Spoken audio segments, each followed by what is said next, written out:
Hello friends, so we are going to discuss about the long-term price chart of copper. This is simple yet very clear chart to look at as far as the long-term price chart and what lies ahead. So here we are talking about the futures chart and not the spot chart, but you will probably get the idea about the next trend as far as the copper futures chart is concerned. So when we are looking at the overall price chart, you may see a major breakout that has happened at or above these three levels, and the breakout has happened in stages. First it has cleared 4.3, now it is also trading above 4.7, and it is now trading above 5.2 as well. Because the price chart of copper is now trading and holding at or above all these levels, so simply we can say that a big move has started. Now what lies ahead is the next big question, and for that we have a very simple yet powerful range which has now become active. Obviously over a period of time, how much time it's gonna take will be depend by the price action or obviously decided by the market forces. But when we are looking at the overall range which has now become active, obviously it will play out over a period of time.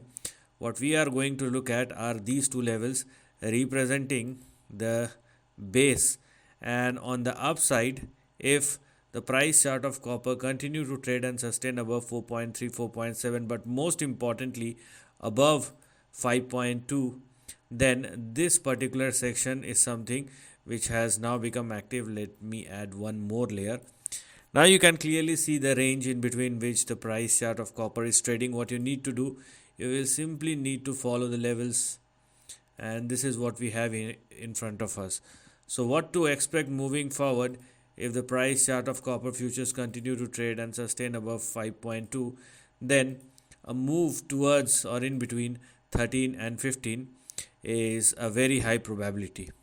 Now you may think that this is a small move, but please understand that we are talking about the base metal, okay, which is copper.